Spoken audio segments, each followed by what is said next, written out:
renowned criminal defense attorney, Neil Rockheim. Hey everyone, I'm Neil Rockhind. I am a trial lawyer and a criminal defense lawyer in suburban Detroit, Michigan. I gained the nickname the Rockweiler because of my unique courtroom style, and I love trial lawyers. Trial lawyers are among America's last great storytellers, and we're on the front line fighting the powers that be in civil cases in which there are catastrophic injuries done by corporations or people who work for corporations, and in the criminal courts. And we do that day in and day out. People started calling my cross-examination style killer cross-examination. And soon after writing about it and talking about it, we started this podcast to bring to you stories from the trenches, tips on cross-examination, discussions about criminal justice and legal issues. And I'm privileged to bring to you some of America's best and most well-known trial lawyers so you can hear their stories. People tune in to Dateline, Court TV. They go on YouTube and find the law networks. And the lawyers that you're going to hear me interview on this show are the lawyers who appear on those shows. I want to entertain you. I want you to hear from them. I want you to hear from these folks and hear them talk about their battles and their approach and their career and how it developed. I want this podcast to really help you get more justice in your own lives and more justice in the legal system. So today's guest is a living legend. I've told them that off the air. I've told them that on the air. I've told them that in a webinar. He's such a living legend that when I had the opportunity to have him critique a cross-examination of mine, and we trial lawyers have very sensitive egos. When I had the opportunity to have him critique a cross-examination of mine, I jumped at it. And my staff was so eager that he was willing to do that, or that he did do that for a webinar of a bunch of lawyers, that they likened it to, I think one of them said it was like having Einstein review a math formula that we had taken part in preparing. My guest is Roger Dodd. He is the co-author of what many consider to be the Bible on cross-examination. It's a book called Cross-Examination Science and Techniques. He's done videos and webinars, which are published on the masters of cross-examination. He has participated in reworking one of the seminal books on cross-examination by Francis Wellman called The Art of Cross-Examination. He teaches cross-examination techniques to lawyers all across the country. He also practices law in his spare time. And he's licensed to practice in, I think it's 4 or 5 states: Georgia, Utah, Montana, Oklahoma, and Florida. He currently handles or focuses his practice on major catastrophic injury cases, and he runs the Dodd Clinic on lawyer coaching. He's appeared on Court TV, Geraldo, Good Morning America, and I think he was actually cited in season 3 of How to Get Away with Murder in the 6th episode. I could go on and on. His CV is available online. It's like his CV is longer than most psychiatrists or psychology expert curriculum vitae. So I really don't want to, you can go through it. I'm sure he'll talk about some of the stuff, but without any more ado, I want to welcome Roger Dodd to Killer Cross-Examination. Roger, welcome. Thank you, Neil. Thank you for having me. It's very kind of you. All right. So I have to ask, so it's a privilege to talk to you because the lawyers that I've generally spoken to on this show are practicing lawyers who I have admired, but none are lawyers who I've actually read. You're the first lawyer that I've actually spoken to on this podcast who I can say whose book I read and highlighted and made notes about. Tell me how you came about becoming known as such an expert or so knowledgeable in cross-examination that you actually took part in writing that book. Well, they tell me it was 28 years ago when it was published, so it's been a journey. The first edition, Larry Pozner came to me. We were teaching together at the National Criminal Defense College, had taught together for several years, realized a lot of our techniques, a lot of our thinking aligned. And he said, look, we need to do this. And I said, I don't need to do this. I'm happy. Life's been good to me. Writing is like going to the dentist. I'll talk it. If you want to do a video, I'll do that. And it was a series of months before he finally talked me into saying, okay, let me see what you got. It was pitiful. He'll admit it was pitiful. And then for about 3 months, literally 3 months, we argued almost every day about what went in the book and what didn't go in the book. Now, Neil, this is before we even have a publisher. Okay. We don't have anybody interested in publishing this thing. And we're yelling at each other over the phone about how that's not a whole chapter. That's a section. We need 5 chapters on this area. Then we looked up and realized, okay, we have a pretty good outline here, but we have no publisher. Luckily, we reached out. We had a lot of interest. There was really no serious book about cross-examination, just about cross, other than the book that you mentioned, that's Francis Wellman. And it was 1907, I think. And so we signed a contract. We then pledged to each other that we will not miss one deadline. We were so naive because in the publishing business, everybody misses every deadline, including the publisher. So our first publisher misses 5 deadlines in a row. And I'm going crazy because we've not missed one. We sort that out, and then it just took off. What we realized in writing it was we all have the same problems. We all have the same issues in court. Civil, criminal, court-martial, didn't really matter. And so we wrote about all the things that we had done wrong. Literally, it's a book about everything I did wrong, and then figured out how to do it a little bit better, just a little bit better. And that's the breaking point with cross-examinations. This much better is the difference between being really, really strong in it and being a disaster in it. How would you, so I read Francis Wellman's book. I haven't read it since you, I think you did a foreword and then you added commentary throughout. Is that right? Yeah, yeah.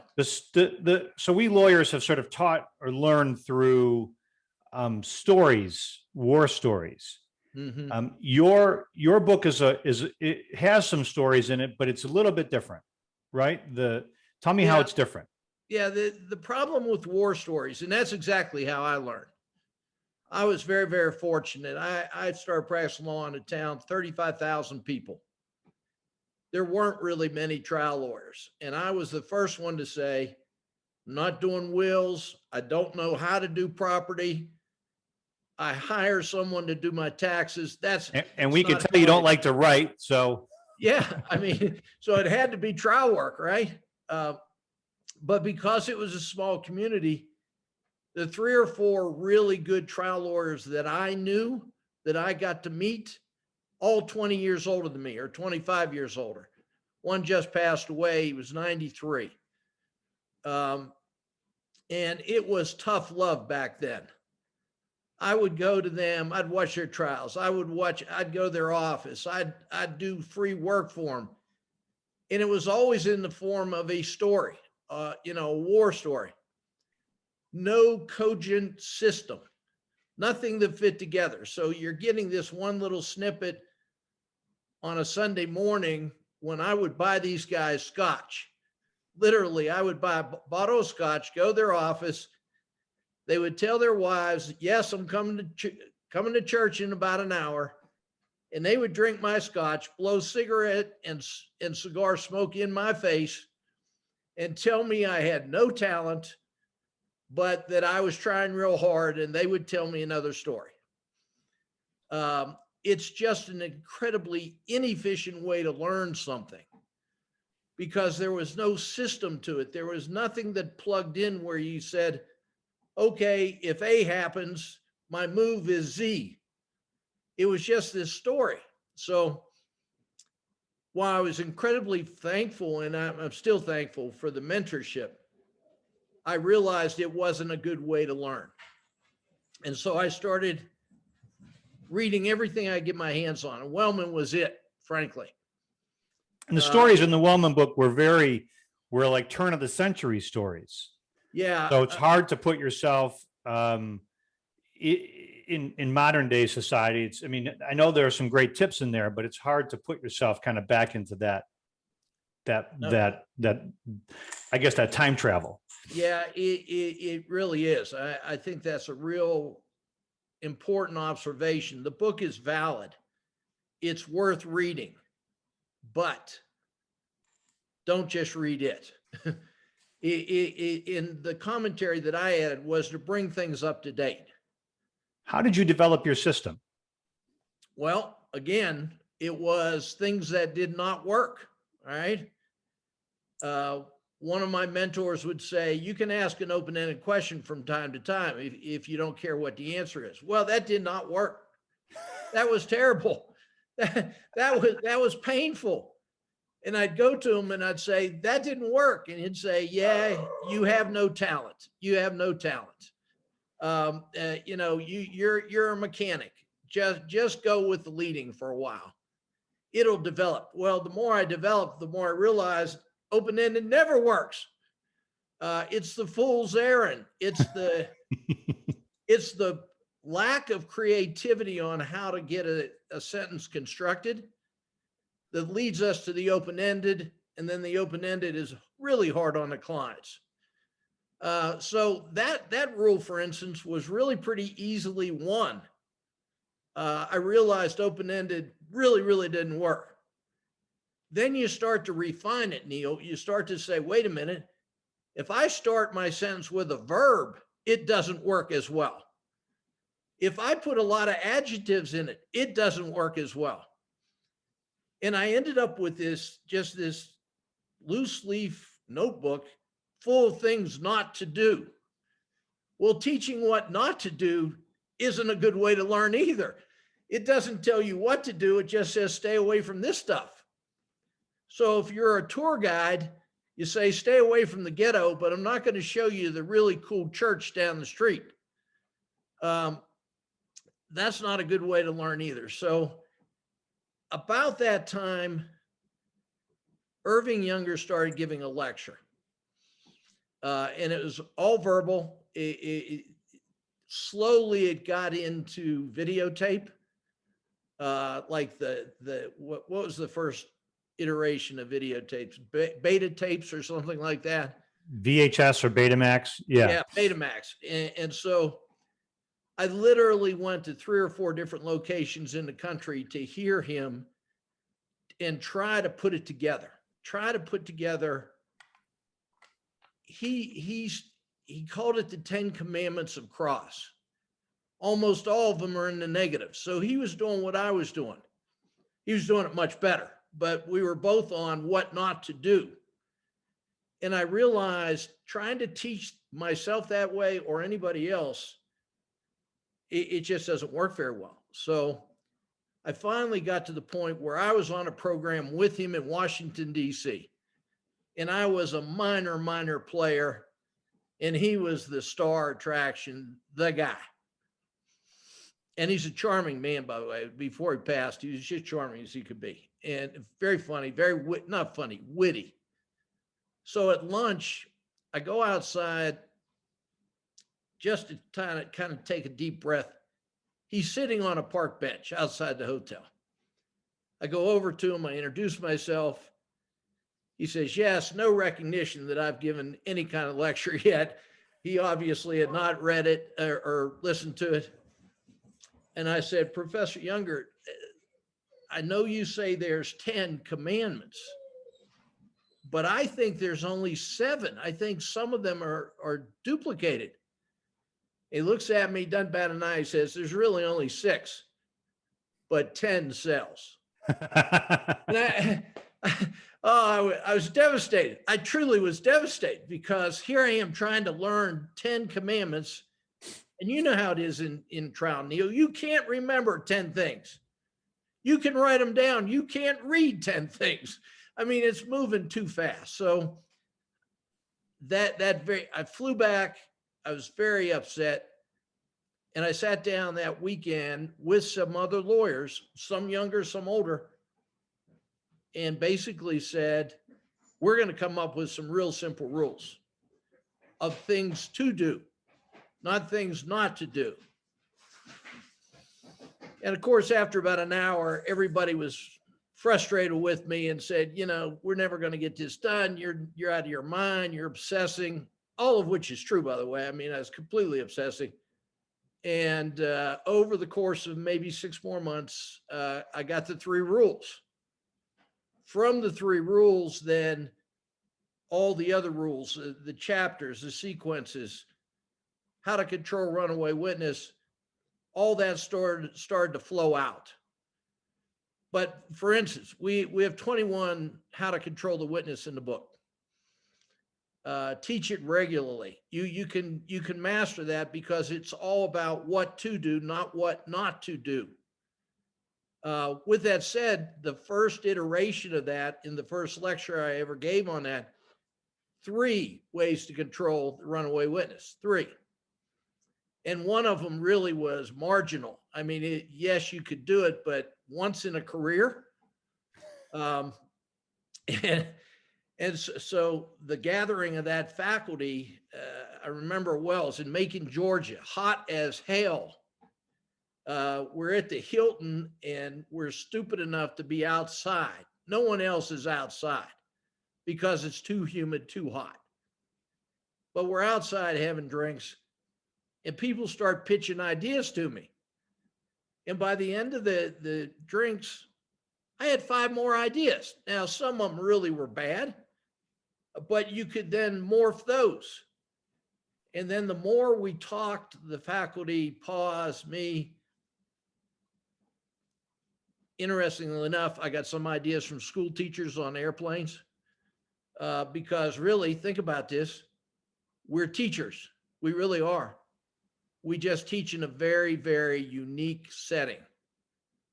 But I got a great idea from a school teacher who said to me on an airplane, she asked me what I did, and I told her. She said, well, what do you teach? And I told her, I said, I really don't know why this works, but I know it works. And she said, oh, my dear son, she is older than I was. She said, we've been doing that for 20 years. That's amazing. So you start listening and what works becomes more resonant with you. When you start out, I think we all start out with what didn't work, therefore I won't do that again. Then it started taking on life of its own. I used to lecture on closing arguments, voir dire, lots of other subjects. No one wants to hear me on any of that anymore. They only ask about cross, and there's a need for it. I happen to think it's the most important thing we do. I was much like you. I started out public defender, court appointed. It was criminal defense. We had no testimony. We had nothing to talk about. So you had to learn how to cross or you couldn't survive. But that's true in civil cases too now. I win most of my civil cases on crosses. So, Roger, what's it like to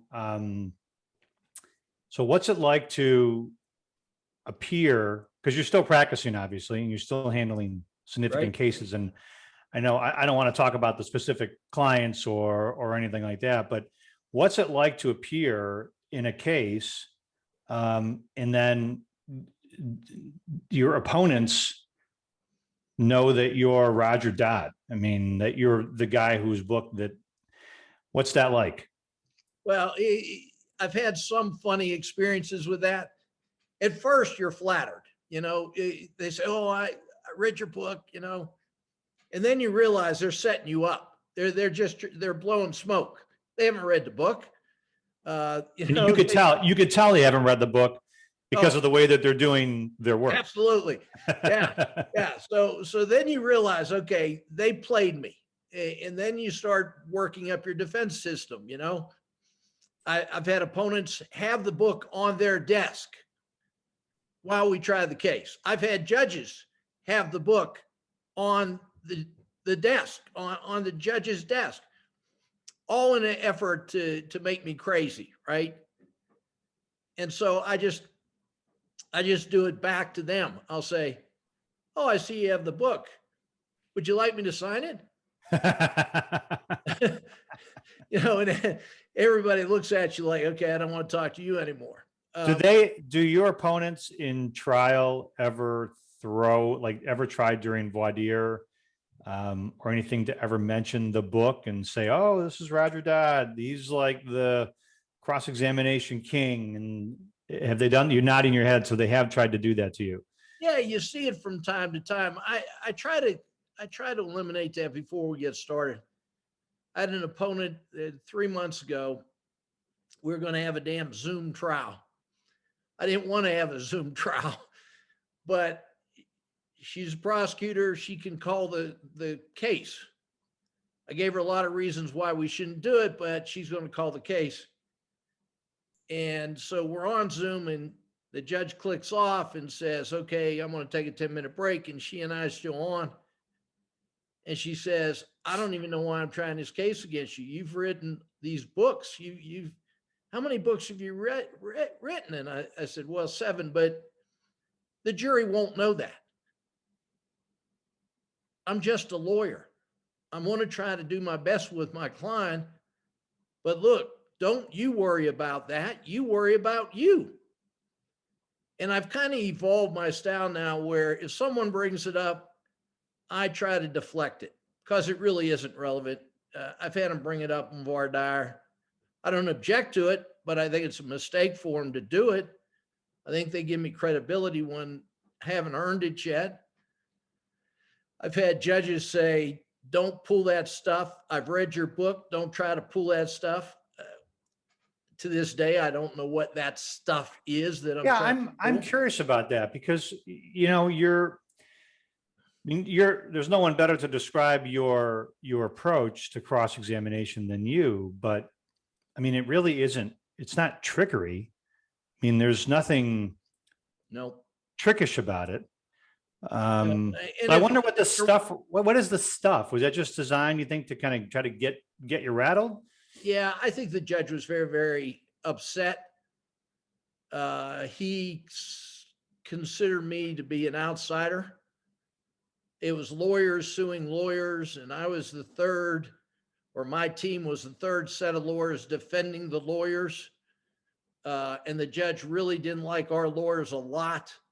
He had good reason to, but that shouldn't have affected us. But, he kind of went into it with a chip. And my attitude is, Your Honor, this is your courtroom. I'll do anything you ask me to do that's within the rules. You tell me not to do anything, if it's in the rules, I won't do it. And for 3 weeks, he just rode me hard. I mean, there were times when his assigned bailiff, actually pulled me aside in the hallway at the end of one of the days and said, "I don't know what you've done to him, but he hates you." And I said, "Really? I didn't notice it for the last 2.5 weeks." I mean, that's Roger, part of life, who is, I'm going to ask you some questions. I know there are some, I was going to ask you throw out some questions. I'm curious, who's the best trial lawyer you ever saw? Probably excluding yourself, by the way. I don't think I'm the best I've ever seen. I think Bobby Lee Cook was the best trial lawyer I ever saw in person. He passed away just recently, a terrible loss. He was in his 90s.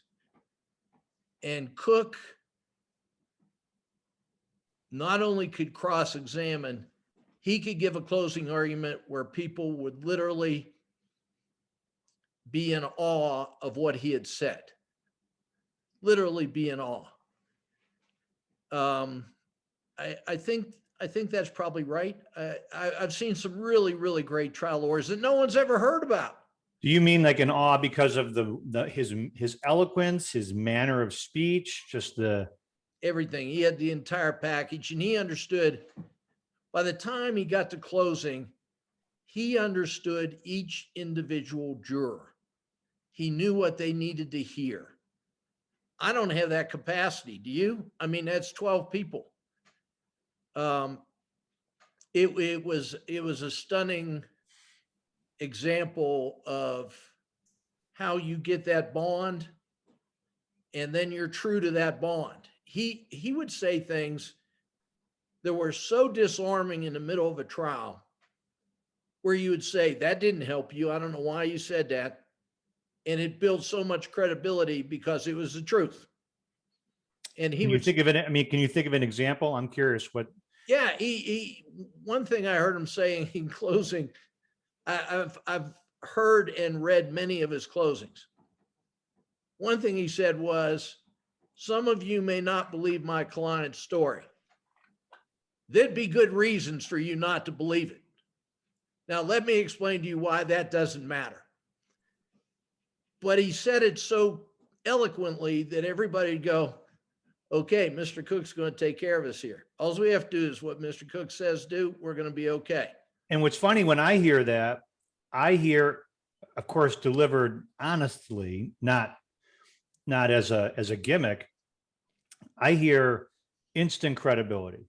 Yeah. I hear when you tell me that, I was curious what he was about to say were the reasons why I should listen to him. Because he's not telling me, hey, this is the gospel and the entire world's going to fall on its, stop turning on its axis if you don't believe my client's story. He's saying, look, there are reasons why you wouldn't, and I understand, and I forgive you, and I get it, but hear me out. Yeah, I mean, it was almost to the point where I honestly thought he was going to say at one point, I don't believe him either. that was the tone. You know, it was in the tone with which he delivered was always so absolutely respectful. Even when he was just shaking somebody down on a cross. I mean, I saw him take a guy on a cross. He came back to counsel table and he said, what do you think? I said, unbelievable. And he goes, that boy has sweat so much, his socks are loose. You know, who could do that in the middle of a trial? I mean, That's great. He's being so funny, and I'm trying to cover my face up so I'm not laughing in the middle of the darn trial. But throughout that whole cross, never once did he take a cheap shot. Never once did he show too much emotion. What's a cheap shot in your mind? What's a cheap shot?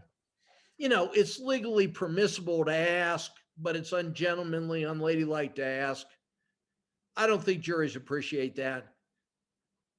When I first started practicing law 44 years ago, it was the show. In a small town, people literally came and watched court. You can't get people to go to the courthouse now, right? But back then it was, and it was more dramatic, and there was more pathos, and there was more storytelling, and all of my mentors were great storytellers.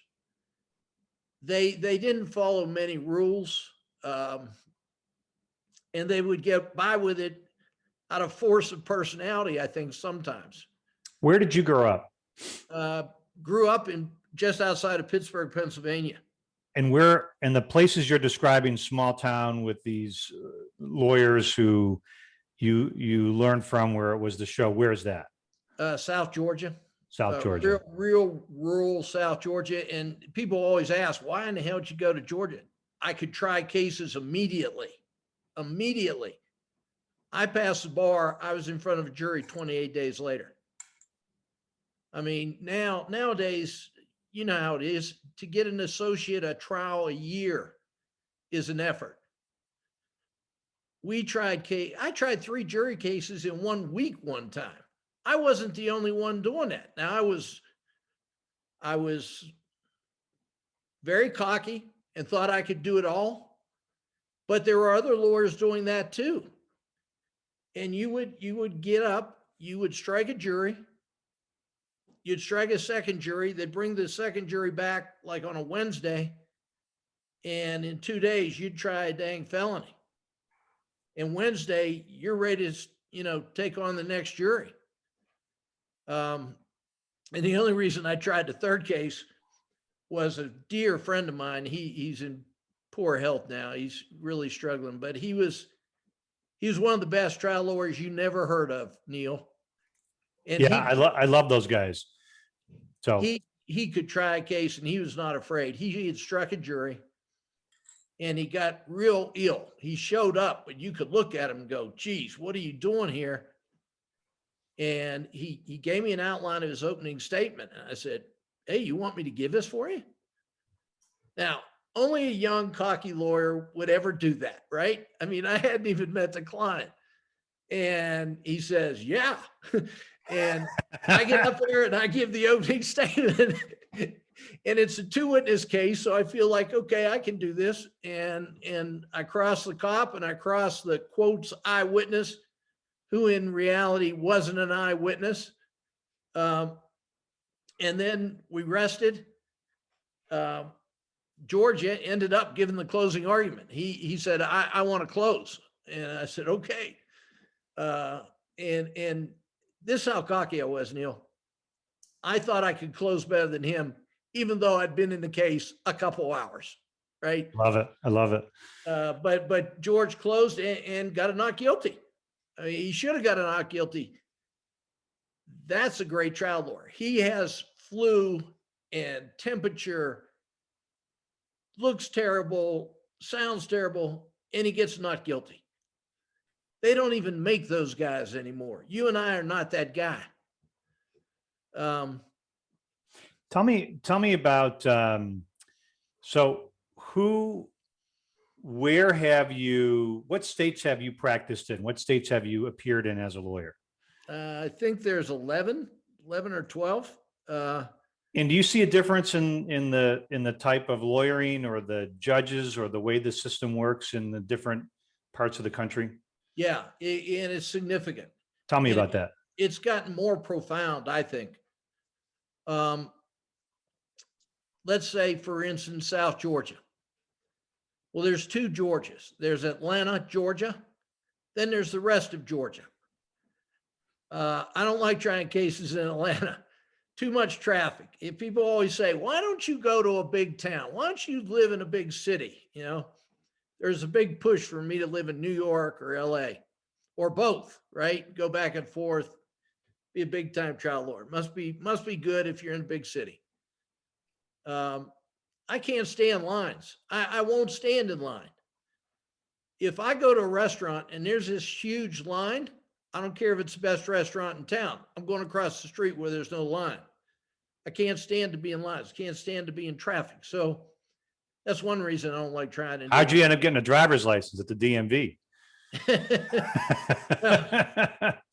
Back then, it was a piece of paper not laminated, and they gave them out at these little corner stores. Oh, wow. I mean, literally. I mean, they literally were not laminated. That's how long ago it was. But anyhow, so the other reason I don't like being in Atlanta, you get ready to try a case. If you get 4 hours, 5 hours of testimony a day, you're doing great. You're doing great. So many distractions, so much logistical horse shit to go through. I get it. Big populations, you got to manage people, and I get to all give that. people an idea of what you're talking about. Are you talking about the number of cases they have to clear before they can start the trial?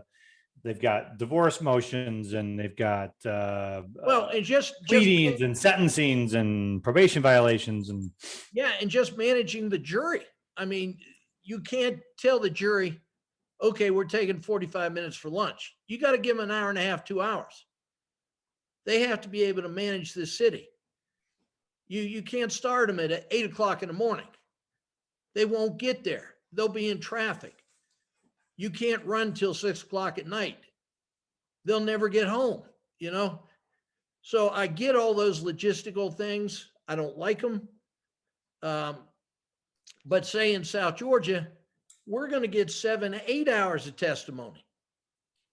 And everybody's respectful. Now, some of it's changed. I think the respect that lawyers show to the system in this decade is not what it should be. And I rail against it all the time. Tell me what you mean. I saw a lawyer in Miami show up in flip-flops. Yeah, in court, in flip-flops. And didn't understand why the judge was furious. You know, Wait, walked into court, like an actual physical courtroom in flip-flops. You mean like Javiana or whatever you call them, like flip-flops? Yeah. Now look, he had on a beautiful suit, nice tie, hair coiffed just right. I mean, he spent all of his time on his hair as far as I could figure out. But he walked in and his answer was, Your Honor, I'm only making an appearance. Okay, it was a 5-minute thing, but that's just not respectful. How can we expect jurors to take it serious if we're not taking it serious? I'll tell you, Neil, the difference between courts are not bar associations, but big city, small town. There are so many great small town lawyers that no one ever hears about, but can go in and try the living dickens out of a case.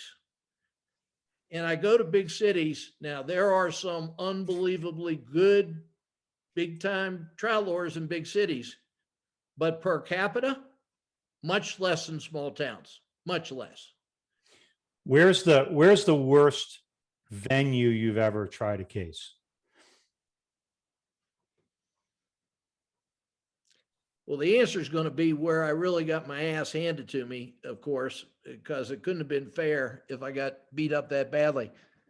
And I will say it this way. It's in the eastern part of Pennsylvania. I'm not identifying the county. Okay, fair enough. And because I may end up back there. And when you think I'll never be back here, yes, you will. Just as soon as you say something bad, the answer is yes, you will. What do you go ahead. There's sometimes when you're the out of town guy, there's sometimes real resentment.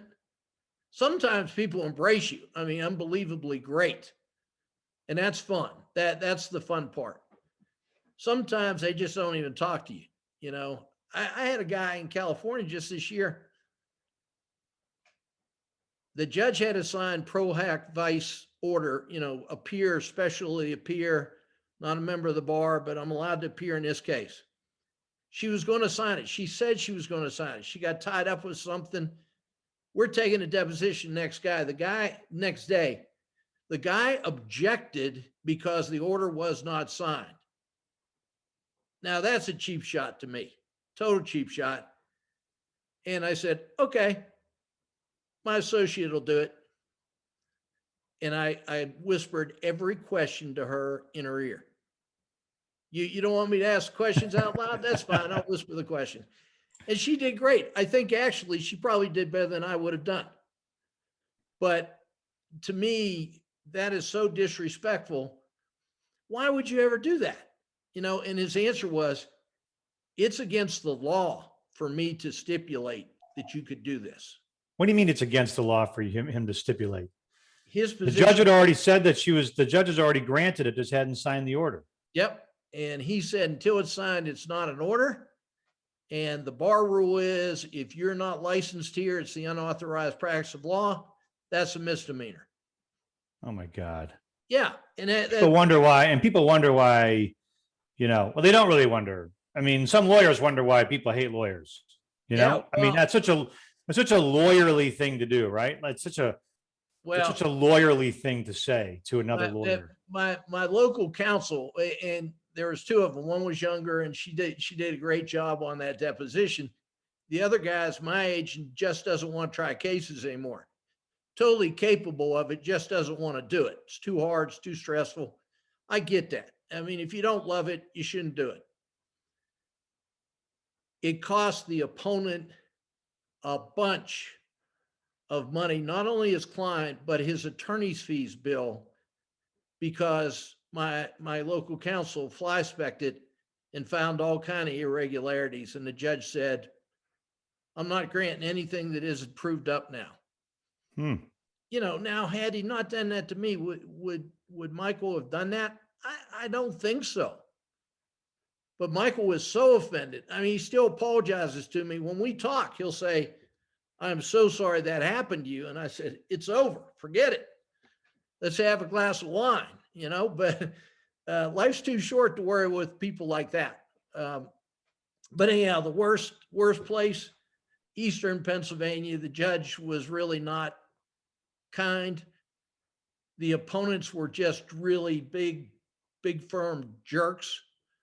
Not that every lawyer in a big firm is a jerk. They're not, but I thought that was bad. I got a bad result in the end.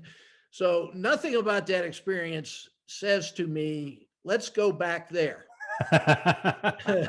Now, there's a part of me that wants to go back there. I bet there is. And get that opponent and get that judge in a case that I can actually do something with. But I've learned, just let that go.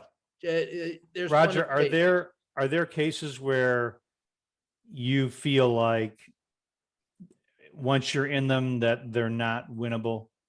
Yeah, of course there are. Here's the truth of it is, you know this, Neil, and I realize you're asking a question for everybody else. And I ask it because a moment ago you said something that struck with me, which is there are times where I've gone in, tried a case, and it's an unwinnable case. I once had a case that was so bad, it was so difficult. The only theme that I could come up with was the system has to first work for the worst. Sure. And I had this first worst thing, and I said, look, if it works for this guy, and my whole voir dire was based around the idea that, so does he get a trial? And of course the jurors are like, yeah, of course. Okay, well, Mr. Dodd, you said he gets a trial. What kind of trial? What do you mean? Well, is it a trial, or is it just going to be a show trial? No, he gets a real trial. Well, what's a real trial look like to you? I mean, and that was because I didn't have anything else to work with. I mean, that was how. No, listen, I get it. When I hear a lawyer start like that, I realize voir dire is the trial and the closing argument, and it's a 2-week guilty plea, right? I mean, it's going to be painful the whole way. And every day at the end of the day, when the judge says, okay, we'll take a break, I'm just thinking of where can I settle myself with my wine and my steak so that I can just, tune out for a few hours. And I'm sure you've had those moments. Sure. I mean, look, lawyers don't win cases. Facts win cases. Lawyers love to measure success by not guilties and lots of money on the civil side. Okay. Both are fallacies. Both are pure BS. You measure it by, did you maximize the facts for your side? That's the measure of success. Now, you can maximize the facts and lose in 20 minutes, but you maximize your facts, right? And the flip side is true too. I have a young lawyer friend up in Montana, and he got 2 not guilties in a DUI case in 15 minutes. What? What? I mean, I said, I want the transcript. I want your closing. You did something that is measurable, and I want to learn from that. But his answer was, I had good facts. Well, okay, maybe so, but I think maybe you had something to do with that. But look, just because you get a $6 million verdict doesn't mean it's a $6 million case. A lot of $6 million verdicts are $12 million cases that the lawyer screwed up 50% of. We need to stop measuring it that way, and we measure it by, have I maximized the facts that are available? Have I maximized my investigation to find all the good facts, all the potentially good facts? And if you've done that, then you go home and you have your glass of wine, you get your 4 hours of sleep, and get up and be bushy-tailed and be happy the next day that you're in a profession you can do that. When you say maximize your facts, what do you mean? I mean, are you going to cross-examine so that the other side the jury realizes the other side has not been truthful, has not been honest, have not been genuine? Have you gotten your clients, your witnesses in such good shape that they are now vulnerable and will really tell this story, right? Have you investigated every little thing you could investigate? The harder the case, the more the investigation, Neil, you know that.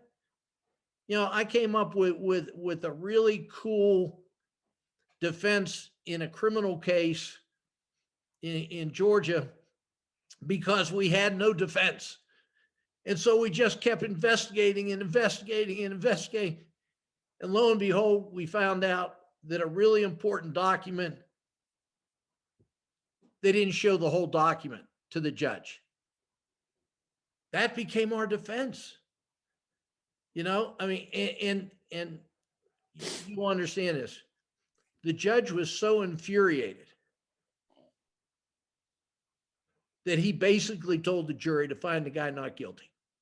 He didn't tell them that, but he dang sure led them believe that that would be okay.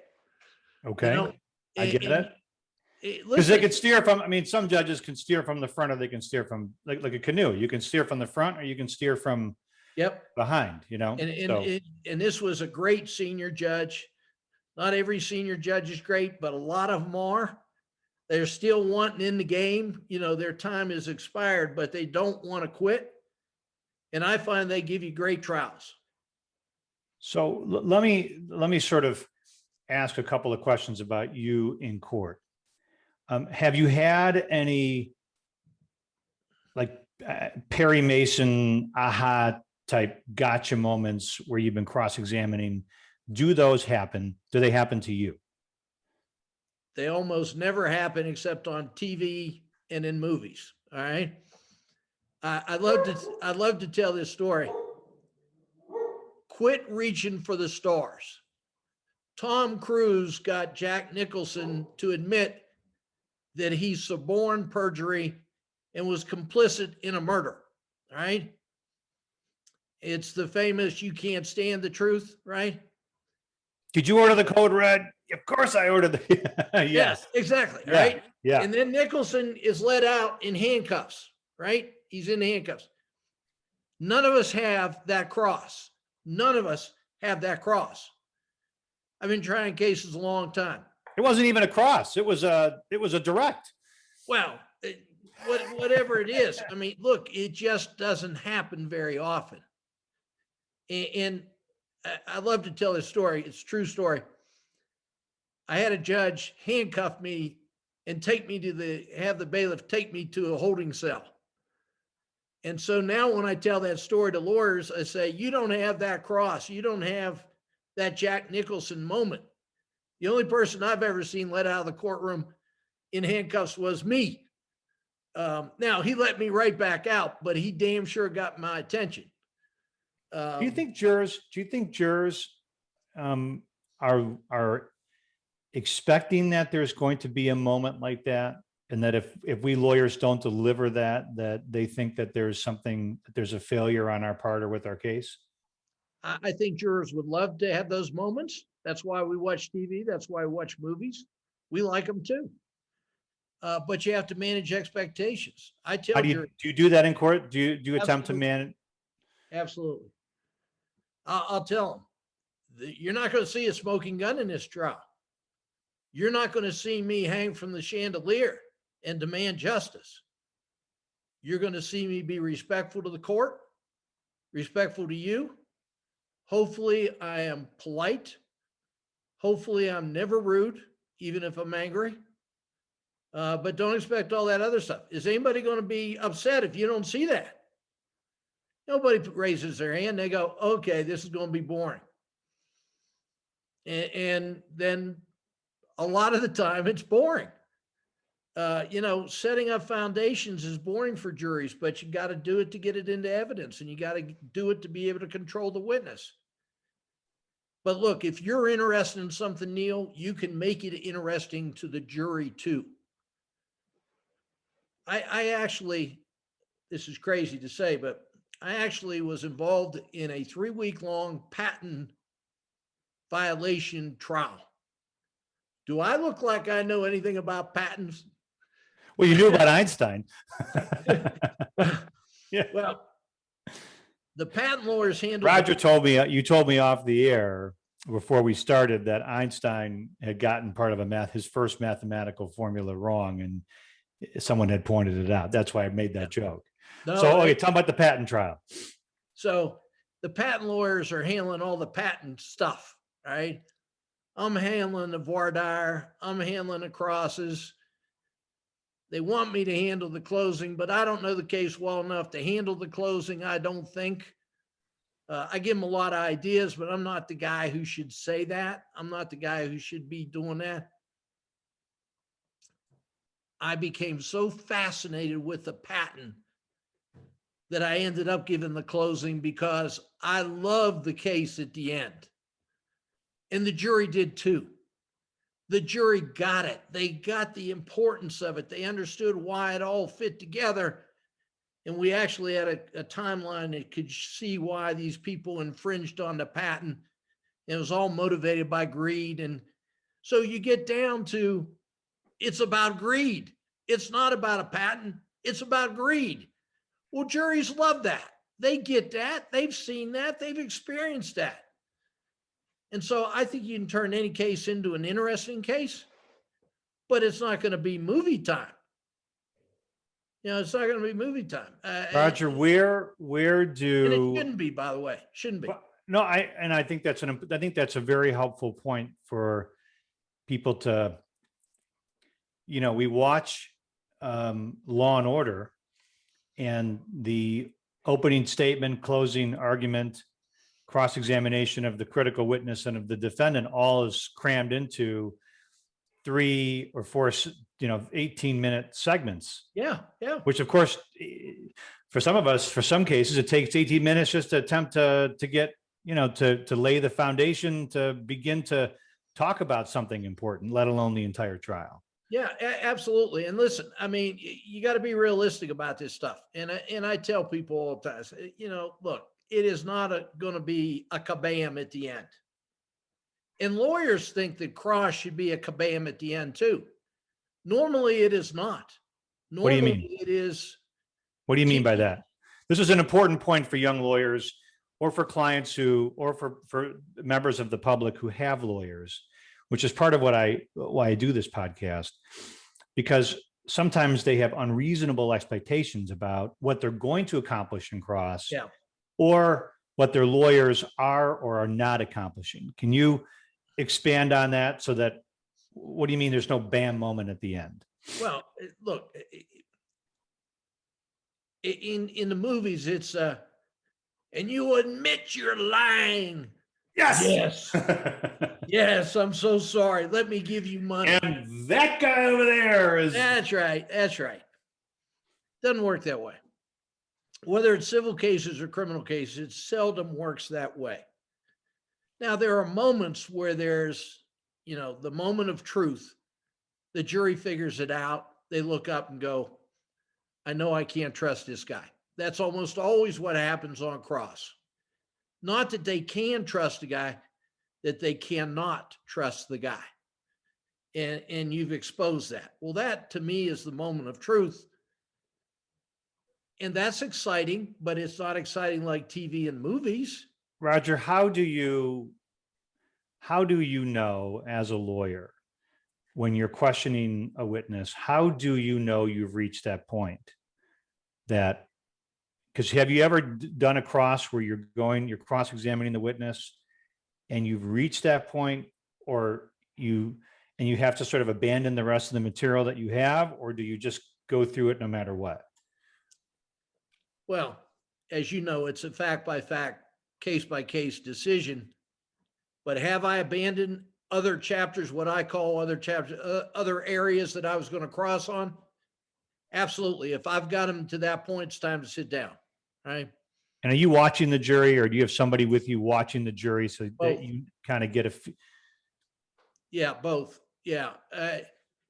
It's not all visual either, by the way. It is, there is a feeling in the courtroom, in live court, where something has happened and everybody feels the same thing. If you get a clear signal on that, you better sit your ass down. Great Now, point. I know a lot of lawyers like having second chairs who are lawyers. I do that sometimes. I have a great paralegal. She's been with me 28 years. She is the most intuitive person.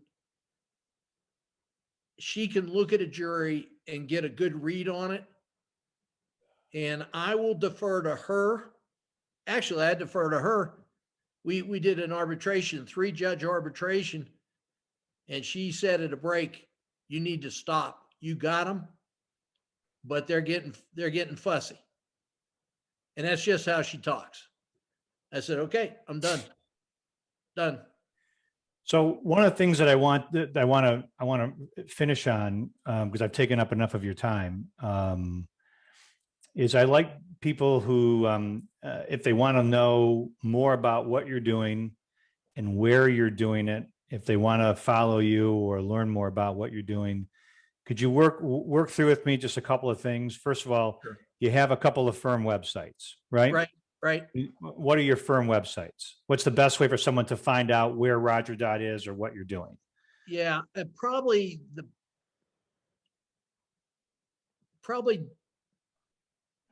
well, that's hard because I'm in several firms, partners in several firms, but they are not connected to each other. Okay. So the best way is just find me, Dodd Law, one word, at doddlaw.com. Okay. That comes to me. I can answer the question or send you to the right site.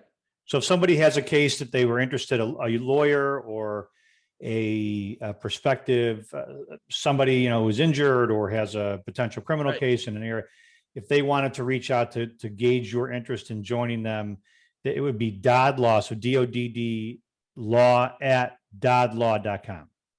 Right. And how about in terms of social media? I don't do any social media. I don't think it's fair to my clients. I've represented lawyers who do social media. And each of those occasions, they have said too much or not been clear or were sarcastic or maybe had some wine. And I've been all those things in my life. I don't need to put any of my clients at risk because I have a big social media presence. Not criticizing anybody else. I know Sure. my limitation. So and I know you do a lot of lawyer training.